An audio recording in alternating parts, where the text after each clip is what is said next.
All right, guys. So it is a new year. It is 2020. It is New Year's Day. And I just want to wish each and every one of you a Happy New Year's. This is going to be on the $20 tier. And I apologize for not uploading it last night. I had every intention to do that. But, you know, Karina was like feeling really sick last night. She's just like, honey, will you lay in bed with me? You know, because she kept getting up to throw up. So laid in bed with her. I held her hand. And she was basically telling me, we had like the first conversation we've had as like adults for probably a year, which is sad. I have debilitating ADD, and I'm also an addict. No way. Yeah, I am. You know that. One of the problems with my ADD and with my addiction is I'm addicted to this thing right here, my cell phone. I do everything with it. Like Karina was like, dude, you can't even go take a piss without like being on your phone. And the majority of time I'm reading. Like I'm addicted to reading. I'm also addicted to Facebook. I get in arguments with people. People that I'd like, I'll argue about stuff that I know I'm wrong about. I'll be like, what? Dude, I'll prove that I'm right. And then I'll find some like obscure thing on the internet that proves that I'm right, even though that I know I'm wrong, but I'm just trying to argue with people because I'm a piece of shit. It's really weird. It's a weird addiction. What Karina was telling me last night is that my phone addiction is so severe that I neglect my kid. She's like, a lot of days you spend more time on your phone than you do with your son.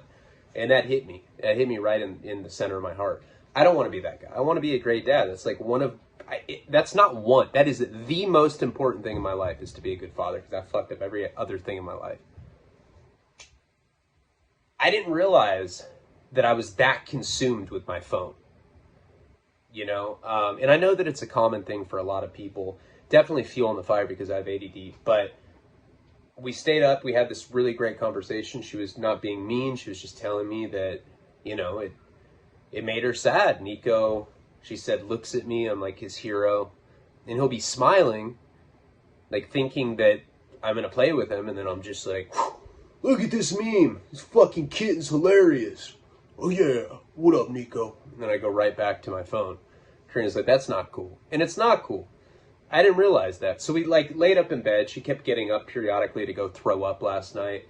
And we had this really great conversation, and I just passed out. I woke up maybe like 10 minutes ago. I was like, fuck, I didn't do a video. I will say, though, that I had a really, really healthy conversation with her. And so I'm going to make it a point to get in shape, quit smoking cigarettes, and to stop using my phone so much. You know, if I'm putting my phone above my kid, that's a major fucking problem. And I was blind to it. Sometimes when we do something wrong, we don't even see that we do it wrong. One of my better qualities is that I can admit when I make a mistake, and that's definitely wrong. So there's a lot of things I want to do in 2021. 2020 was a whirlwind year for me. I accomplished a lot. I sold 2 scripts, got 2 different movie deals, worked on the documentary, put out 2 different albums, finished Anti-Heroes, another book, finished June Gloom, another book, started the Mickey Avalon trilogy, started the Paul Narcan project. Above everything, I got Karina pregnant. We have another kid on the way. That's like my greatest accomplishment last year for sure. My parents both had severe health problems, and obviously that overshadowed everything good that was going on. Dealt with some depression, had a couple drug relapses throughout the last year. Got in a funk, got over it, got in really good shape over the summer. Broke my hand, got fat. You know, where it's sad. Trina's like, maybe they should just maybe I'll just bend over so that your fat doesn't make farting sounds anymore, because it's fucking gross and it stinks. So there's things that I want to work on. Definitely want to get the Megan video. I was trying so hard to get that up for Christmas and to get it up before the new year. I promise that I'm working on it. I don't know when, but I will get it up. Also another cut of the documentary. If you're new to the $20 tier, email me, ryanleone313@gmail.com. Write dildo in the subject. Put your address and I'll send you a gift. I'll send you a signed book or a signed blotter. That's what I got right now. I got a few other things. And I have been sending them little by little. I'm sure a lot of you have already gotten them. People have sent me stuff in the last couple weeks. Sent a lot of stuff out yesterday. I'm going to keep sending stuff out. If you're in the $20 tier, you have that coming. If you're in the $100 tier, you get even better gifts. I'm supposed to go visit Danny. I'm supposed to go visit other people. I'm going to try to get that done this month. Like I said, I always do things that I say. It just takes me way longer than it should. Another thing that I want to do better in 2020. I definitely am not a perfect person, but one thing that I do well, and I'll continue to say, is that when I make a mistake, I can acknowledge it, and I try to do better. So I want to be a better father. I want to be on my phone less. I want to smoke cigarettes less, or stop altogether. I want to get back in shape. And I really want to take Patreon seriously. I want to take YouTube seriously. This is how I provide for my family. Without you guys, I won't be able to do that. And I want to come through with things that I say. I never say that I'm going to do things and then don't do them on purpose. And that's not an excuse. But, I try to juggle other things. And I think I've been getting a lot better. Last month, I really felt like I came back fucking rock hard. I'm ready to fuck. Who else is? Like one guy in the back, he's like, right here. Pick me, man. You in the back. Oh, all right. All right, dude, I'm sorry. All right, so this story is called The Little Girl. Now, not to be confused with The Naked Girl, because I was getting these two storylines confused. Things got convoluted and weird the last, few months. I'm like, all right, I'm going to start this storyline, and then there's going to be these spin-offs, and so there's two different ones. What really happened, and that eventually branched into The Naked Girl. Naked Girl was when I had this drug dealer named Conrad. He was just a professional crack smoker. He's wears Evel Knievel suits with stripes on his fucking sleeves. He's like, oh, I'm going to take a booyah blast on fire. Lights his hair on fire. He's like, fuck. Dips it in a bathtub. So this crack sucks. But Conrad was a professional crack smoker. He's actually the guy that had rented out the strip club for me when I found out that I was having Nico. Karina and I were broken up. This guy remember he had a one-night stand with a girl, and she was a tweaker. He didn't know that. And this guy is looks like a soccer dad, but he smokes crack with his Evel Knievel suit on. He's really good actor. I mean, not a professional actor, but he's a great liar. You would never think that this guy's a crackhead. He wears turtlenecks. He's like, hey man, you got any non-alcoholic eggnog? Oh, excellent, thanks man. Come on, let's go take a blast. He's one of those kind of guys. His girlfriend, or not even girlfriend, the woman that he had the kid with, died. Somehow. I don't remember how. I think she died of an overdose. Her parent, no. She didn't die. What the fuck am I talking about?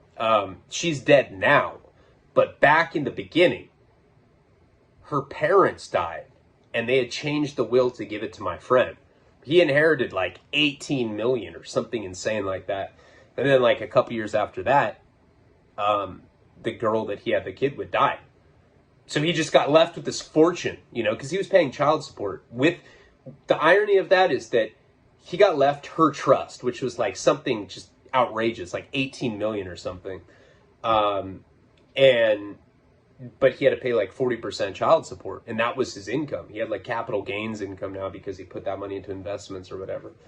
And then she ended up dying, the tweaker chick. I think she died of an overdose or something. Anyway, he's a single dad now. He's got that kid with her, and he's got some other kids. Drives a minivan, millionaire, and he smokes crack and has sex with prostitutes all the time. He's like, this prostitute's on crack. Fucking love this bitch. Yeah. Hey man, here's a Best Buy gift card. Keep doing you, bro. He doesn't even talk like that, but anyway, so one of the problems with him is he's a scumbag. Now he is. And when you're on drugs, your moral compass is skewed.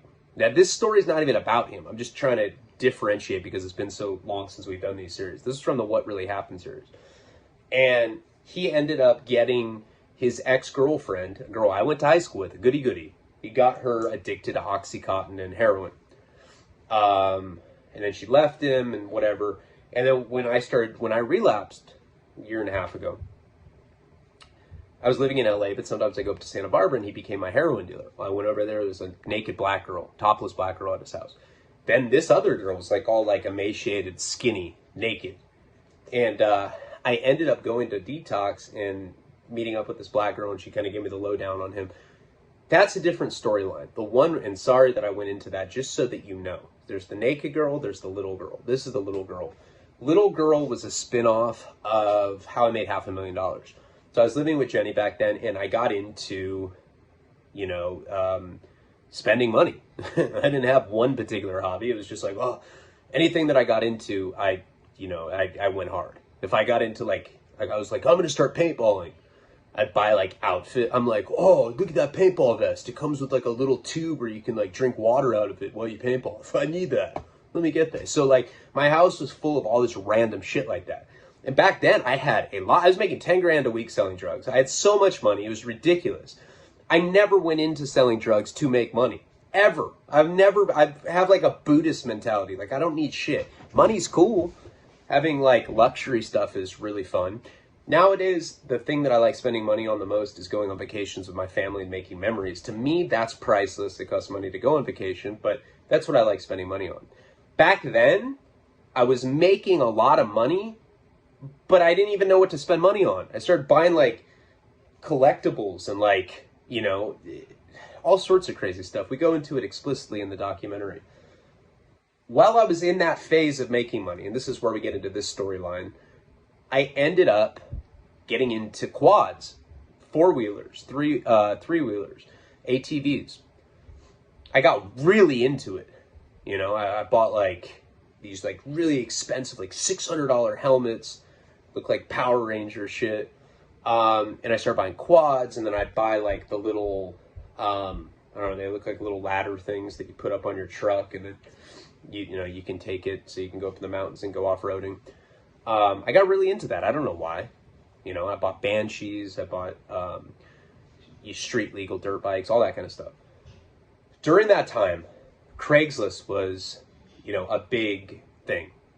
That's where it wasn't like nowadays. Nowadays, you got OfferUp, you got Facebook Market, you got a lot of stuff besides Craigslist. Craigslist is still used for people that have been up for like 3 days. They're like, fuck, I can't get any pussy, I'm gonna get some dick. Hey man, anyone want dick? Oh, right here, hey. So man, I'm Phil, let's meet up. And then, yeah, so that's what Craigslist, well, I don't even know if Craigslist is like that anymore, because I know that women were getting killed, like meeting up with men and doing prostitution, and I think they're like have regulated it now. I have never met up with anyone that I've met on Craigslist, unless I was on meth. So what? No. But it does definitely happen. But back in that time, this was before all that. If you wanted to buy stuff, like quads, and you wanted a good deal on used stuff, Craigslist was the place to go. It's like a glorified garage sale. You know how garage sale people are. They have like cop mustaches and they wear fanny packs, and they're like, look, check this out, man. This is one of those bracelets that you throw against your wrist and it fucking curls against each other. I collect them. This is my limited edition camouflage one. Oh, all right. Oh, gotta go, bro. Got another garage sale up the street. There's people that go to garage sales professionally. Craigslist was like the digital avatar of that at that time. OfferUp's kind of like that now. And so I met up with this guy. Sorry for the long recap, but it'd been a while since I've done this. I had to like watch some of my other videos just to remember what this particular storyline was, or like where we were in it. And so this recap is as much for you as it is for me. I don't even remember where we left off. I don't know what the last video was, but I'm just going to go into it and give the conclusion pretty much of this story. So there's this town called La Conchita in Santa Barbara. So Santa Barbara is a very, very big county. There's Santa Maria, that's North County. Lompoc, where I went to prison and met Big Meech, that's North County. There's all these like really desolate agricultural towns up north. Then you get into Santa Barbara. There's Isla Vista, which is the college town. There's Goleta. There's Santa Barbara.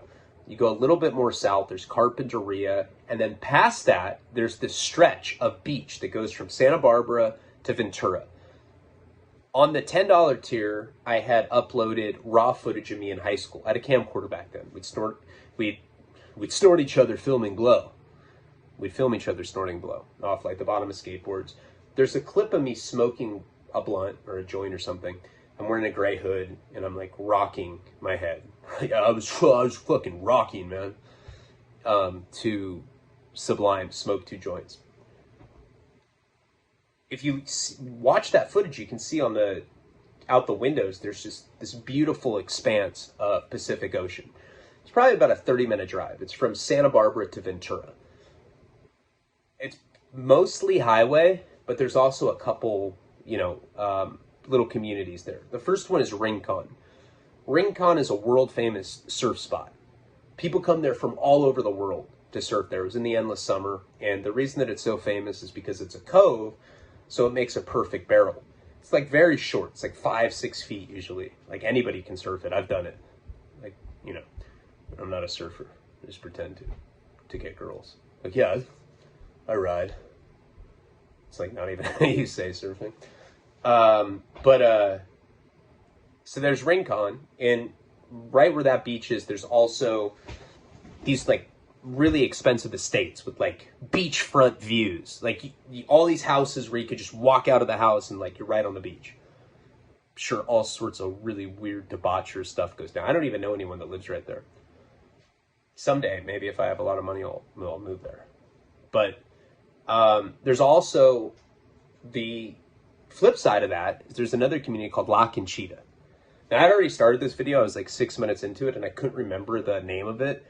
So I like had to ask Karina, and then we like got in a fight. She's like, who do you know in La Conchita? Who are you fucking? Pregnant, what up? No, it wasn't like that. But it was, I don't know. I went way too into like trying to figure out what the name of it is. But the name of it is La Conchita. La Conchita is a really, really interesting area. It is a lot of mobile homes, and then there's a lot of desolate, weird houses there.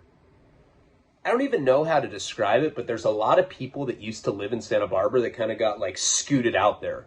Like, yeah, we don't want you here. Go to La Conchita. So it's a bunch of mobile homes, and there's these like desolate houses in the hills. Just this like really, this area in the middle of nowhere. It's almost become a little drug community, because so many people there live in mobile homes. And now I'm not trying to be judgmental. I'm sure there's people that watch my stuff that are in mobile homes. But mobile homes typically, not always, but probably about 98% of the time, are rampant with drug use. So La Conchita became this big druggy community. Not only druggy, but predominantly crystal meth. So you'll go to La Conchita, and that's why it's such a weird place. The reason I'm spending so much time explaining what it was like there is just so you know what the atmosphere of La Conchita is like. Mostly mobile homes, mostly people on crystal meth. So you can go there at like 4 a.m. and you see these crystal meth zombies like sucking whipped cream off bananas. Like, hey man, oh, fuck. This cream's disgusting, bro. Really strange. It's like going to Jurassic Park or something. Seriously. People like hit your windows. You're like, holy shit, dude, put on the windshield wipers. And like it touches them, and they're so twacked out that the sudden movement like makes them disappear as quickly as they appeared. It's a crazy place. So I rarely go to La Conchita, mostly because I'm not a crystal meth addict. I've always been a heroin addict, but occasionally I've had to go there. So the reason that I'd gone there in the first place was to buy a quad. When I went up there, I went to this weird, almost like a Norman Bates house. It reminded me of it. And when I got there, I looked, the quad was really rusty. I didn't want to buy it. The guy wanted way too much for it. And while I was there, I looked up in the window and I saw this little girl waving at me. Now, this guy came down in a golf cart. It was basically trying to get me to buy this quad. I wasn't going to do it. I said something about his daughter. He's like, what daughter? And chills went through me because I knew that something was up in this situation. I just knew it. I could tell. And I know that people have experienced similar stuff. Maybe I just, because I'm such a scumbag, I tend to get myself in scumbag situations more than the average person. But sometimes you can just sense evil in somebody, and I could feel it on this guy. I didn't know Lock and Cheetah that well, but it always stuck with me that had happened there, you know. And it's like, to this day, there's a couple weird little communities in Santa Barbara. That's one of them. There's another one called Periwinkle Lane, which is so fucking weird, you know. And it's a community of midgets, and all the houses there are mini houses. They look like sheds, and there's like midgets that wear like really nice like safari outfits, and they come out, they're like, "Hey man, how you doing?" "Oh, pretty good. All right, man." And they go back into their little house. I swear to God, I'm not even making that up. That's complete. I know it sounds like complete bullshit. There's actually like a little midget community in Santa Barbara called Periwinkle Lane. Now, I've never been one of those guys that's like thought it's funny to make fun of people that are mentally disabled, midgets. I don't know, I make fun of people with small dicks, but that's because I have one. But people that have physical deformities is kind of off limits for me, because, you know, it's like if you're handicapped, if you're in a wheelchair or something, that to me, that's tragic. And my heart goes out to people that have disabilities and, you know, stay positive. Generally, they have things in perspective, you know. They're grateful for a lot of things that we take for granted. So I always have respect for people like that. That being said, I have taken mushrooms and I've taken other hallucinogens and gone to Periwinkle Lane, and I see midgets, like, you know, outside playing miniature golf, and my friends and I have laughed at them. I'm a horrible person. No, I don't know. It's true. But I try not to make fun of people like that. But yeah, Periwinkle Lane. So that's one of the communities, and Lock and Cheetah is the other. So it had always stuck in my head that this had happened. Right? I always was curious about it. I was like, man, why would that guy say he didn't have a daughter when there was some little girl waving at him? And then when I mentioned the little girl, I was like, I don't know what you're talking about. In my mind, he either had kidnapped her, or he had, or there was something else perverted or weird going on there. And, you know, I think maybe I had been permanently emotionally scarred from the Mike Virgin incident, where I thought that everybody was some perverted weird chomo. And the older I get, the more I realize that that's rampant, and there is a lot of weird ass people like that. They should be stopped. So anyway, fast forward, during this time, there was another drug dealer in town. Now, I was listening to an old story, and I was calling him Scott. His real name was Steve, and I don't think that it's bad that I say this guy's real name. You know, this guy has never been heard from since this time period. But just so you know, because I got confused, because sometimes I call him Scott, sometimes I call him Steve. A lot of times I will change people's names because I don't want to put people's business out there. Once in a while I use their real names.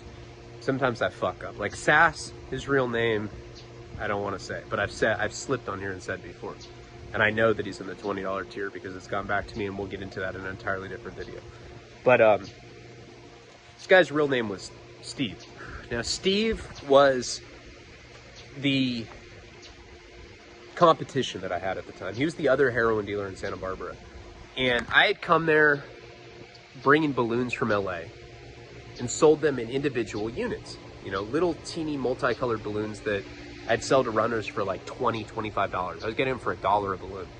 And then they would sell them for $40 or $50. The reason that it was an effective business model at that time is because people are used to buying Oxycontins for $80. So they were used to buying this little teeny pill for $80. That's why these multicolored balloons became so commercially viable in that town at that time. And I'm not proud of it. You know, I've talked about this before. One of my runners, Alex, I remember going to him one time to deliver heroin. He's like, hey man, one of my clients died last night. I was like, huh? I was like, how do you feel about this? Oh, I don't care. Motherfucker owed me $40. I'm more mad about that. I always found that incredibly disturbing. You know, I've lost a lot of friends to heroin, and just to think that I contributed, even in an indirect way like that, to somebody losing their life, to somebody's parents that lost their child that way, it really bothers me. That's one of the fundamental reasons, besides losing Paul, that I wanted to start the Narcan Project. I'm not proud of the fact that I was a drug dealer. In fact, I'm ashamed of it at this point. But I'm in a position in my life, and I'm at a point where, you know, I can tell stories, people seem to like them, and I have a kid to provide for. So instead of running away from it and trying to, you know, lie about my past, I just embrace it and I exploit it because I'm a bitch. So what? So this guy, Steve, he was the competition that I had. He was a real piece of shit. He owned a pizza shop. He was co-owner of a cannabis dispensary there.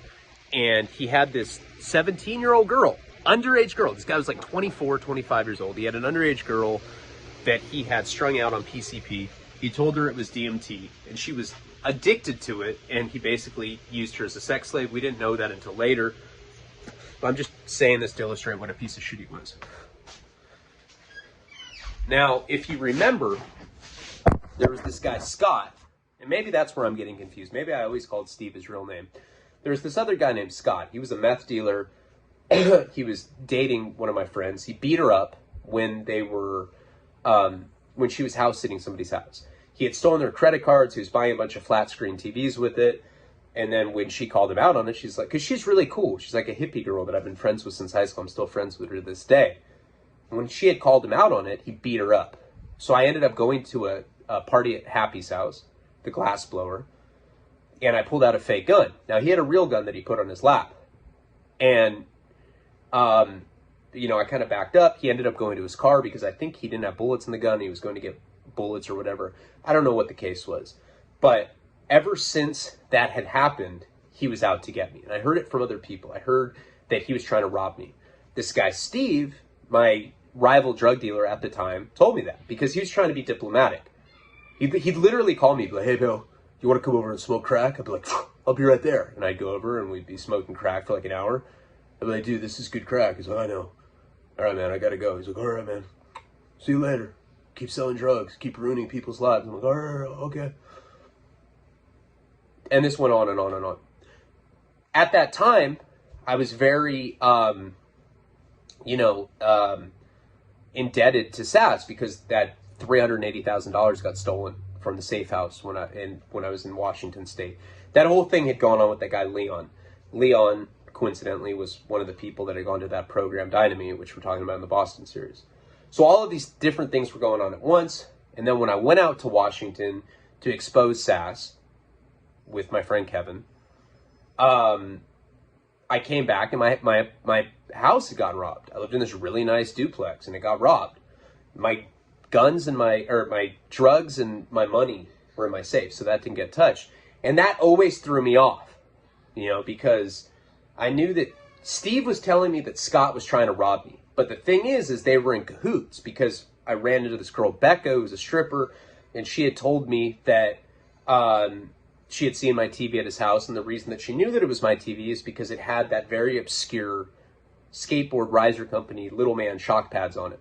I was sponsored by them as a little kid, even though I didn't deserve to be. I just bugged them. I'm like, come on, please. If you don't sponsor me, I'm going to kill myself. I swear to God. They sent me like a sticker. I was like, oh, I ride for them. You know, and it was like something that I brag about to this day. It was like on my MySpace profile. It was like professional skateboarder for Little Man Riser Pad Co. If you can't DM me, it's because I'm on tour right now, out of the country. We don't have Wi-Fi. I went on and embraced that for like years. So eventually, all of these different things started coming together. Scott was supposedly going to rob me. Then I got robbed. Then I realized that they were in cahoots. And my runner, Alex, the one that seemed to be very flippant about the fact that a kid had died, he hung out with this group of skinheads, really basically run by this guy named Terry. Terry was this guy that was like a fixture at Alex's house. Now, this is very common in the drug world. You know, Alex was soft. You know, later I found out that he was having sex with a guy named Ryder. I don't care. That doesn't make you soft if you're gay. I know a lot of gay people that can probably beat you up. They can beat me up. They get bullied their whole life, and a lot of them can fight. A lot of gay guys in prison could fight really fucking well. And I have nothing against gay people. But point is Alex was butt-fucking this guy named Ryder. I don't see how that's relevant to this, but anyway, he was. Alex was pretty soft. He lived with his parents. There's this garage that was like extended there, and I'd go over there and I'd deliver heroin. He was always with this guy Terry, this big old skinhead guy, not his real name. And like I said, that happens a lot in the drug world. There'll be somebody soft like Alex, but he's the drug connection, and then he has all these tough guys that are like hanging around him, like feeding his ego. It's funny because now that I'm kind of like a little more in the Hollywood scene, or like I'm around like famous actors and stuff, or rappers or whatever, I noticed that it's not much different in that world. You know, there's a lot of people that have entourages. They have like these tough guys, and the only reason they hang out with the people is because they're famous. It's the same thing in the drug world. The only reason these tough guys hung out with Alex is because he was a drug dealer.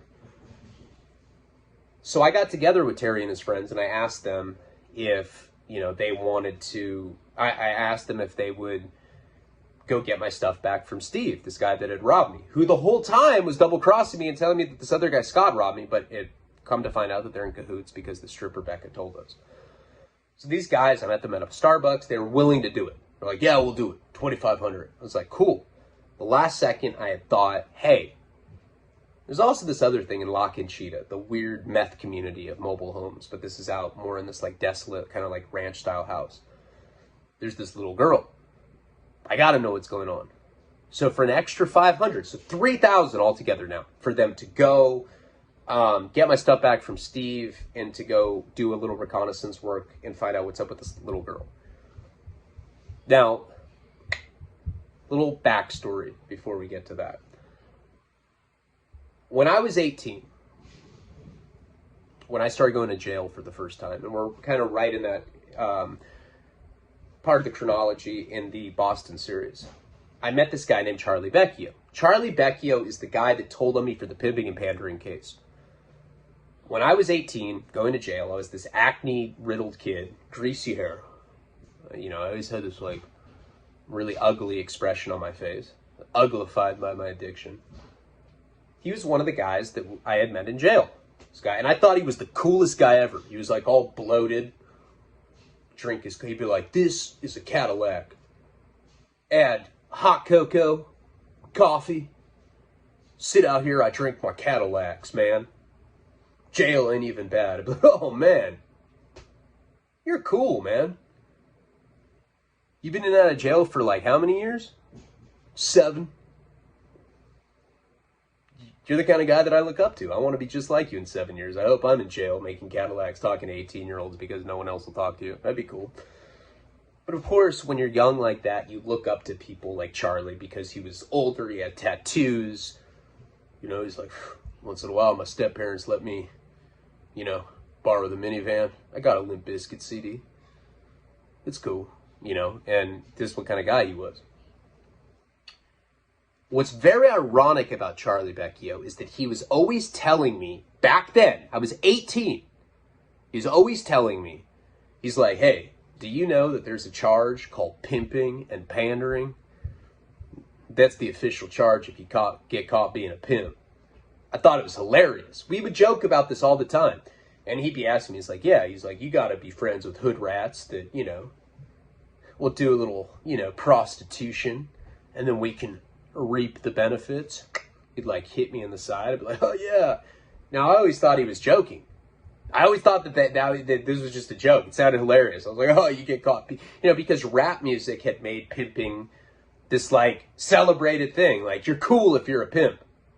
You ain't cool unless you pandering hoes. So in my delusional 18-year-old mind, I thought it was cool to be a pimp. In the abstract idea of it, listen to me. I have never pimped a girl out of my life. I'm not against prostitution. And I think that if you are going to be a prostitute, you probably should have somebody that protects you, because there's a lot of pieces of shit out in the world. If you're a consenting adult, you should be able to do what you want with your body, in my opinion. Still doesn't mean that I've done it. And, you know, I don't look down on people. I guess I wouldn't do it now. But that's because I have a kid. If I didn't have a kid, I'd be doing it all the time. But who wants to do this? We can make money. You. Come on. So Charlie, after meeting him in county jail, and so his whole thing is he had a kid. His girlfriend left him. His baby mama left him. And he'd always read me letters that she wrote him. She'd be like, he'd like imitate her. He'd be like, you are such a piece of shit. You're a drug addict, and you are just the biggest piece of shit in the world. Nobody likes you, and you're a piece of shit. And he'd be like, oh, she said piece of shit like 9, 10 times. Isn't that funny? I'd be like, dude, it's hilarious. He's like, oh, I already know. Huh. I don't care about my kid not having a dad. This shit's funny. I'm like, yeah, it is. Because I didn't know any better at the time. So I ended up getting out of jail. This is like when I'm 18. And he's living with his parents. Now, this guy is such a piece of shit. Charlie Becchio is such a fucking piece of shit. It's legendary around town that he was adopted. His foster family had real kids, right? He was the non-biological kid out of the family. I have a lot of adopted friends that are, most of them have issues, honestly. I mean, that's tough, Deep down, always to think that your biological parents didn't want you. It breaks my heart, honestly. If I could adopt, I definitely would, but they won't let me because I'm a panderer. Have you ever been convicted of any felonies? No, just selling heroin and pimping girls. Nothing major. Then nobody's going to give me a kid. And he always felt like an outcast because he was adopted. His siblings, his little brother and sister or whatever, they had actual biological kids, and I think he had an older brother or something. Christmas was coming up, and he was strung out on heroin. He was probably like 20 at the time. This is a legendary story in Santa Barbara. Jenny told me this because she went to high school with Charlie. Christmas Eve, his dad, stepdad, foster dad, whatever, put on a Santa hat, goes out and puts all the presents out, takes a bite out of a cookie, puts it on a tray. He's like, Saint Nick did this.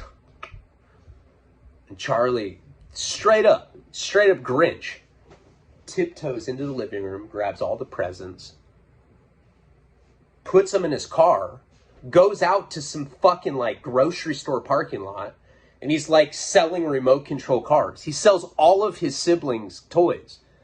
He's like, look, $100 race car, I'll give it to you for $9. Someone's like, right here, and he ends up selling all of his siblings' presents. They wake up the next day, and the only thing that is there is a fucking cookie with a bite taken out of it. Can you imagine how heartbreaking that would be as a child? Wake up, oh, your adopted junkie brother stole it all. Oh, that's all right. He's got a drug problem. I get it. Yeah, right. When you're a kid, you don't understand stuff like that. It's just a horrible thing. And again, this is to illustrate just what a piece of shit Charlie Becchio is. And then years later, he set me up for pimping and pandering, a charge that was like an inside joke with us as a kid. So, at that time, right, when I got out of jail, when I'm 18, before the little girl incident, when that happened, I was 23. I was a drug dealer at that point. Before all that, I was actually about 19, probably. I was going in and out of jail for the domestic violence probation violations. I started meeting up with Charlie, and sure enough, he had a minivan and he listened to Limp Bizkit. He's like, dude, let me show you how to pierce your ear with an ice cube and a safety pin. Check this out, bro. All right, now, let's listen to Limp Bizkit. Totally that kind of guy. We start meeting up, because that's very common. You go to jail, you meet up with a dirtbag, and now your dirtbag Rolodex is expanded exponentially. And when we meet up, I realize that he's the worst kind of junkie. He's parasitical.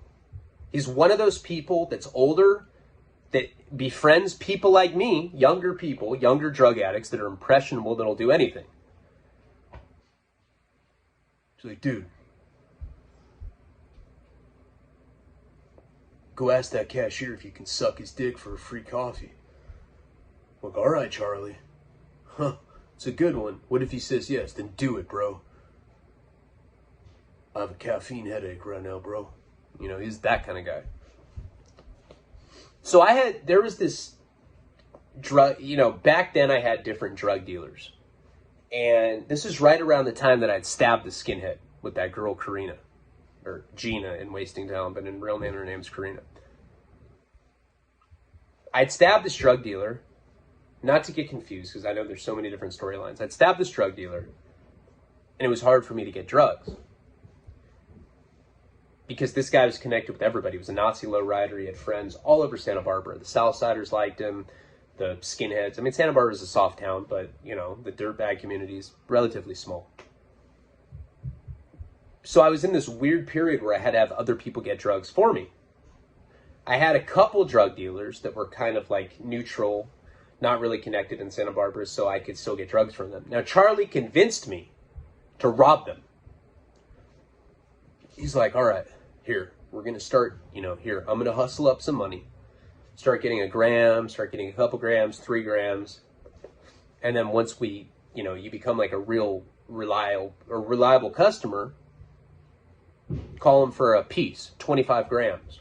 And I'll come up and I'll pistol whip him. And we'll rob him. We'll split the dope. Even though he'd like keep like 22 grams and give me 3, but that's your cut. I'm like, what? You know, because he'd come up and hit him in the face with a pistol. He pistol whipped people. He had this like old rusty gun that didn't have bullets. So we did that quite a bit. I don't know if I ever covered that period, but we probably robbed like 3 or 4 drug dealers, mostly ones that lived in that college town. I remember one time in particular, you know, there was this dude that we had robbed. He was a black guy. He was from LA. His name was, Cleo. His name was Cleo, right? So there's this guy, Cleo. He's this big black guy. He looked like Marcel Wallace in Pulp Fiction, except he didn't have a Band-Aid on his neck like that. But he's this big old black guy. And I don't know how I had met him, but he was one of those guys that had come up from LA, probably because he was like a snitch or something, or like a gang dropout. You get that a lot. Dirtbags from LA come up to Santa Barbara because of situations like that. And we were meeting him for Oxycontins. I think like 2080s or something, you know, and he, of course, you know, he had the overweight white girlfriend.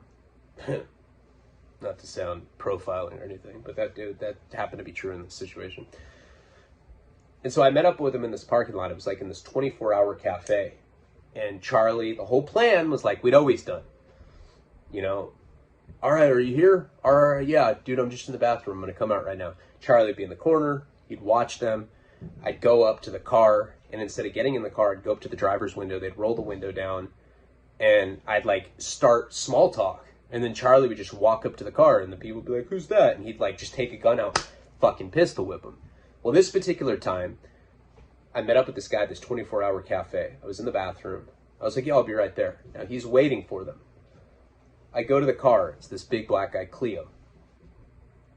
And I was like, hey, man, I only have half the money, I think. Here, let me count it, because I'm trying to buy time. And I have like, I don't know, $40 on me. At the time, I think it was like $40 a pill. So I'm like looking for my money or pretending to. Charlie runs out of nowhere, pops up, takes this gun out. The gun he had was like some sort of revolver. I don't know. It was like an old antique gun. And he goes to hit Cleo in the face with it. When he does, it doesn't even faze him. He just opens the door. And Charlie's like in shock, because usually when he hits people with a gun, it knocks them out. And this guy Cleo's just like, oh, what the fuck? Opens the door, grabs the gun out of Charlie's hand, and just ends up smashing his face, right? And I'm like, oh, and I just run. I get the fuck out of there. And I didn't see him again for a long time after that. Well, one of the particular times that we had done it, Charlie had this was like after that. It was probably like 6-7 months after that. Probably when I'm 20 now. I had just gotten back from, or maybe it was just before I went to Florida. It was just before I went to Florida. And, you know, Charlie called me and he's like, hey, man, you know, I got this cousin. His name was Spanky. He's like, I got a cousin named Spanky, and he's selling a bunch of dope. He's like, I want to rob him just like we used to, except I want you to go up and pistol whip him because it's my cousin. You know, that way it won't look like I'm the one doing it. That's what a piece of shit he was. He was trying to do this to his own cousin. So we end up meeting up with him, I think at like this laundromat. like in this back of this laundromat or something like that. I don't know, it was a parking lot in Goleta, right outside of Santa Barbara. So the whole thing was set up, and we were going to get like, I think 10 grams of heroin. Yeah, he was like telling his cousin that he was going to get this. So he goes, you know, to meet up with his cousin, and I'm in this parking lot. Exact same situation that we used to do, except I have a gun, right? And it's not the same gun as the one that guy Cleo, the black guy, beat him up with. It's like a different gun, like a Glock or something, if I remember correctly. And, you know, I'm an impressionable little kid at this point. I'm like 20 now. I'd kind of like been through the ringer, but I was still like, you know, when older guys, if as long as they're older with tattoos, they don't have tattoos, they're like, yeah, I want you to pistol whip my cousin. I'm like, come on, bro, you think I'm some sort of square or something? I'm cool. I'm not gonna do your bitch work for you. But if they had tattoos, I was like, okay. I think I have $3 too. You can have it. It's yours. You know, I was just like, I don't know. I was like impressionable, and I was like influenced very easily by older people like that with tattoos. Had to have tattoos. So we're in the back of this parking lot, and Spanky rolls up in his car, right? Charlie goes up, he's talking to him. This is the exact same situation that we had before. I walk up to the car, and I pull the gun out. Like, I'm gonna fucking hit him with it or whatever. And I'm like frozen in the air about to hit him. Like, I just pop out of nowhere, right? I was like in the shadows, like by these dumpsters. I walk up with this gun, take it out. Charlie's like leaning in the car talking to his cousin, and I pull the gun out to hit him, and I don't know, I like freeze, and I'm like holding it, and like my hand's trembling. Spanky just looks at his real name was Frankie Vecchio, but his nickname was Spanky. Frankie's his real name, Spanky was his nickname. Both real names. He's overdosed and died by this point. I think that happened like, I don't know, 10 years ago or something. But I'm like trembling the gun, and Spanky's like, what the fuck is this guy? And he's like laughing at me, and I just drop the gun. Well, he got a clear shot of me. Like, he saw me. He saw who I was, right? And I just ran away because I fucked up. I fumbled the gun because I was scared. Like, I pulled it up to hit him, just like Charlie had done so many times, even though he was a pussy. But I just dropped it, and I ran away. Charlie was pissed off at me because now his cousin thought that he was trying to set him up, which he was, whatever. So that had happened when I was like 20, okay? Very important for this particular story. Spanky. Fast forward now, okay? So now I'm this drug dealer, all of that stuff that we had talked about, the recap, and, you know, I'll definitely go more into this, but it just, like, I had to at least recap this for my own memory's sake. And I had to tell you about Spanky because it's a big part of this. Okay, so that had happened when I was like 20, the last time the botched robbery scam that we had going. And I pulled this gun out, tried to hit him, and I just couldn't bring myself to do it because I'm not a violent guy like that. To pistol whip someone, too, is hardcore. Like, I stabbed the skinhead, but that was reactionary. The knife dropped, and it was like, if I didn't stab them, they were going to do it to me, so I had to do it. And I don't regret that because that guy was a piece of shit.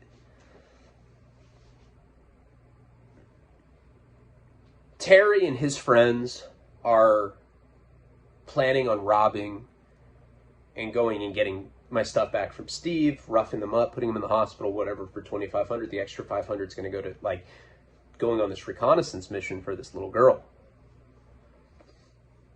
So of course, I'm not going to pay them up front.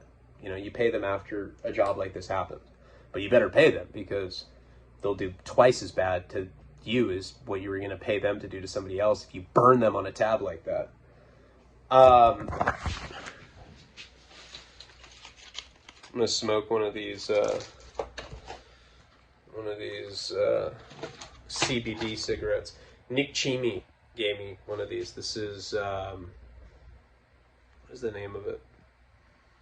I don't know, but if I find out, I'll post. He sent me that for Christmas. Thank you, Nick Chimi. So, there was not like a set date of when they were going to go do this stuff. It was just kind of like, you know, who knows what their process is. A lot of guys that do dirty work like that professionally have like a whole like you know, process. It's not like on a particular date, you know, they like do their little homework, they figure out how they're going to do it without getting caught, without getting hurt, and then they end up doing it, and then they come and they pretty much give you an invoice for it, like, hey, this is for when we put the drug dealer in the hospital, $2,500, man. Here you go, just sign here. All right, good doing business with you, man. So I knew that they were going to do this. I didn't know exactly when it was going to happen. And I get a call one night. And they're like, all right, man. We're working on the Steve situation right now and Scott. But in the meantime, we're going to go see about that little girl. This is probably like, I don't know, man. It was so long ago. Maybe like 2-3 weeks after we had that meeting at Starbucks about it. And they're like, do you want to come with us, man? Because I need you to point out the house. I didn't know the exact location. When I'd gone to this house with this little girl, you know, I had met up with them on Craigslist. I didn't have the address anymore. So they needed me, you know, to go point this house out for them. I was like, yeah, no problem. So they came and they picked me up. Now, they didn't pick me up at my house. I didn't let people know where I lived at this point. Remember, when I lived at that house on Milkins, the beach house, the one where all that raw footage is, the Stephen Gabriel footage. When I lived at that house, it was a drug haven. It was like a fucking flop house. People were coming in and out of there all the time. It was really sketchy. This new place that I lived, right outside of Hope Ranch, was in like a really nice area, and I didn't let people come over to my house like that. So they ended up meeting up with me, you know, at the end of the street or whatever. I don't know. I walked. I think they picked me up at a church. And it was probably 4 or 5 in the afternoon.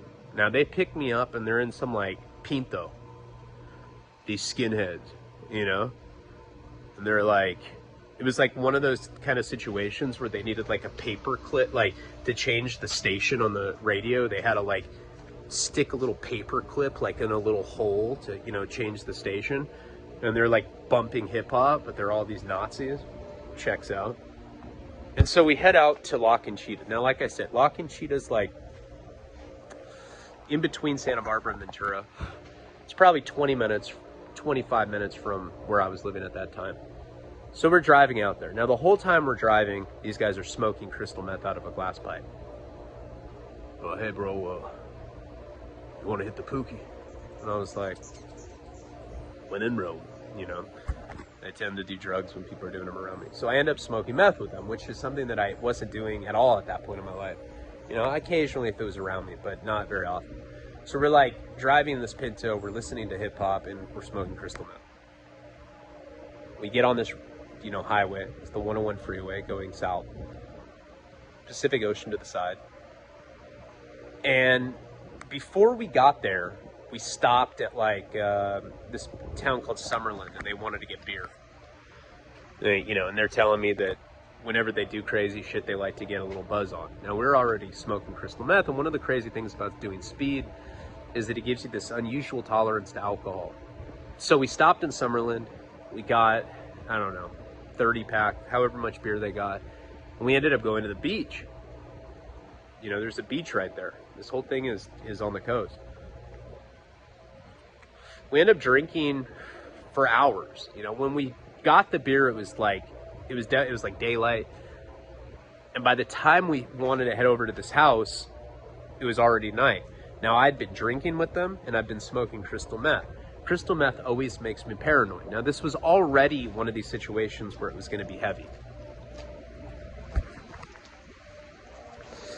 Smoking meth was probably like the worst thing that I could do in that situation, because now I was like really paranoid. I was paranoid that we were going to get in trouble for the drugs. I was paranoid that, you know, we were going to go see some really perverted shit at this guy's house, whatever it was. Who knows what could happen? I just knew, I could felt in my heart that something was really wrong with it. Now, another thing with meth is it gets me really weird. You know, my eyes get big, and it was really hard for me to remember where this guy lived. You know, you got to turn off on this little street. La Conchita's not that big. That's why I went into so much time in the beginning of this video explaining what the atmosphere was like there.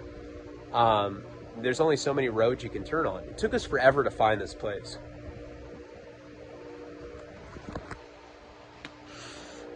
Finally, I'm like, here, try that one. These guys are getting increasingly more mad that I can't find it. Even though I haven't, you know, they haven't even done their job. I haven't paid them. But it was probably the alcohol and the meth that was like making them angry like that. Finally, we find this place. Like, hours have gone by since they originally picked me up because we went to the beach, we drank.